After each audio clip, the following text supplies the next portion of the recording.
Viidiyoo kanarraa hundi keessanuu akka irraa fayyadamtan abdii guutuun qaba. Keessattuu yoo barataa taate viidiyoo kana bira hin darbinii favoritii keessa kaa'adhu isin jedha. Egaa har'aan tana kanan isin agarsiisu akkaataa gaaffii isin dhibe takka sekendii muraasa gidduutti kaameraa mobaayila keessanii irra qabuu qofaan deebisaa isaa itti argattan isin agarsiisu. Akkasumas kitaaba irraa dubbisuu jirturraa yoo hiikaa wayii isin dhibe kaameruma mobaayila keetii qofa irra qabuudhaan akkaataa isin itti hiikachuu dandeessan isin agarsiisu.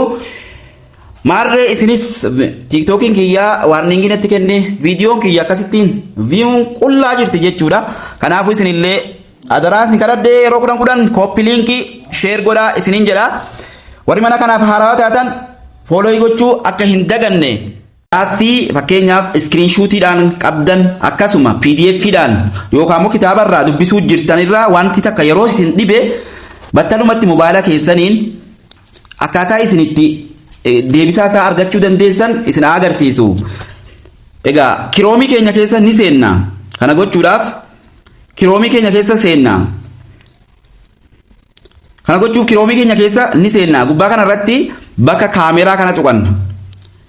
Bakka kaameraa kana jechuudha. Bakka kaameraa kana erga tuqanne akkasitti nu dhufa.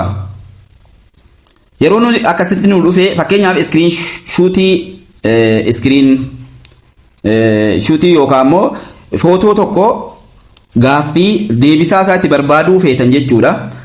Bakka kana tuqattan jechuudha. Erga bakka kana tuqattanii fakkeenyaaf gaaffiin akkasitti jira jechuudha. Gaaffii takka irratti gadi tuqee isin agarsiisu amma ani. Kunoo akkasitti isinii dhufa jechuudha. Fakkeenyaaf amma gaaffii kana akkasitti deebisaa sanaaf kennee jira jechuudha. Battalumatti osoo waan takka hin barbaanne ekspileenii wajjiniin ibsa isaatii wajjiniin naaf kenna jechuudha. Isa kana gadi fageenyaan akka inni siniif kennuu fi AI moodii fayyadamtan jechuudha. Akkasitti sinii fida jechuudha. Deebisaa guutuu akkasitti sinii fida. Ammas gara afaan Oromootti jijjiiruudhaaf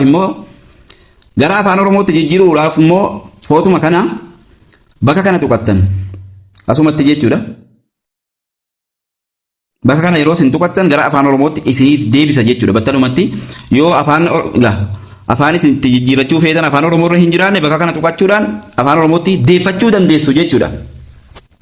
Inni biraan footoo kaaftanii waan san akka footoo kaasuudhaaf jechuudha.